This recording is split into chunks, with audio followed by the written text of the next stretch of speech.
So ano nga ba ang magiging solusyon para mawala yung traffic dito sa May Kawayan? Pinakamabisa na paraan para mawala yung traffic dito at para sa akin isa rin sa mga pinaka-imposible. Ayun ang baba kasi ng vertical clearance. Ako medyo dumigit yung traffic doon sa may kuya, medyo dumigit pa sa truck. Nakapansin nyo ba to? Ang taas ng ang taas talaga ng ibinagdag nila, halos 0.5 o 0.6 meters yata ito.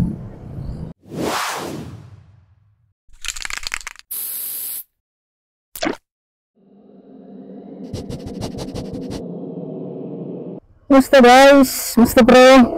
Yan, galing tayo dito kala Tita Jinju.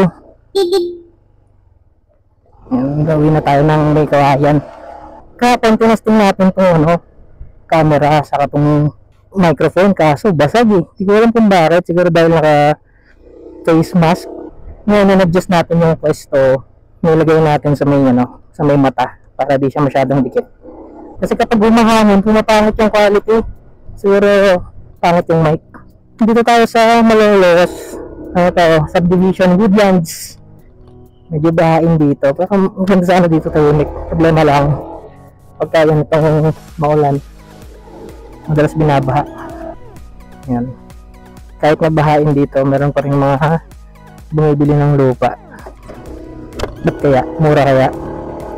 Siguro mura lupa dito. Lalabas tayo sa gate 2 ng Woodlands. Ulitin ko lang, ang dapat kasi ang gagawin talaga natin, magpapamedical, tapos maglalaro ng PC games, tapos kukuha ng certificate of cohabitation dito sa sa Malolos. Nabili kami ng laro, nabibila kami Tita Jing. Binili namin yung exit tip. Ang ganda, nakakatakot, tapos nakakapraning. Maganda yung gameplay. Parang dadaan ka lang sa concourse ng train station, tapos check mo yung mga anomalies. Kapag malinis, akit ka ng next floor hanggang makarating sa 8th floor. Ito ang Blas Opler Road. Medyo masikip dito kasi ito one lane lang, tapos ito nakasundaan pa paumbong, so ang daming dumadaan dito, kaya madalas mag-traffic. Sa kanan tayo dito. Another route, ito, papunta ng Malolos Crossing, yung sikat na doon, overpass. Yung taon-taon na lang may binibiktima mga truck. Kasi napakababa ng clearance. Yung mababa yung vertical clearance ng overpass.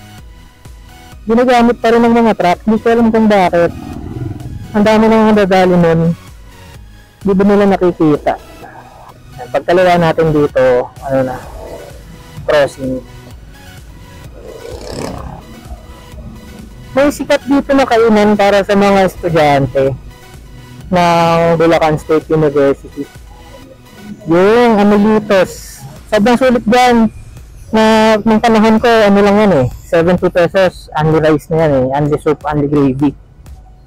Sisigat niyan, Amelitos. Marami dyan sa loob, marami kang pagpipilian.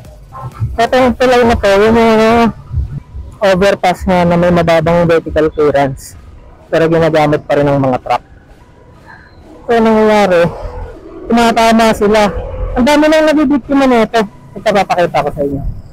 Ang baba kasi ng vertical clearance, pero ginagamit pa rin ng mga truck, dinadaanan pa rin nila. Hindi ko alam anong reasons nila bakit sila ginagawa agad. Abangan mo ito itong tulay na to. Ano ba? Abangan nyo yan. Yan yung panibagong train system natin. Yan yung North-South Commuter Railways. Project ng DOTR. Yun yung naabangan natin kasi itong commuters talaga yan pamparayan ng traffic mga magagandang transportation system. Alam ko magsisimula yan dito sa Malolos, tapos matatapos sa Tutuban. Sayang kung meron sana ng Malolos hanggang SM North na train line. Parang ang angas, hindi ka nadadaan sa traffic, dire-diretso na. Pero yan, kung halimbawa, pupunta ka ng titiban, yan, magagamit mo yung lane na yan.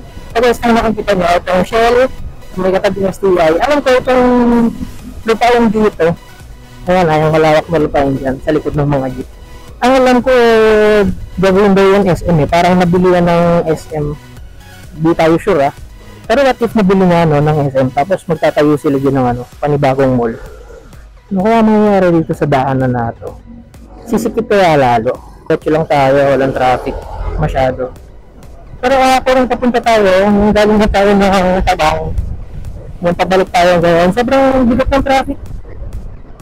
Hindi ko alam kung bakit. Hindi naman siya rush hour. Ito nga, maluwag-luwag.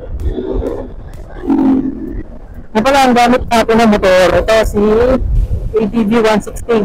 Pangalan niya ang si Pororo. So matagal na sa akin to, nasa 2 years na yata, pero hindi pa rin siya fully paid. Yan, meron na tayo 17.5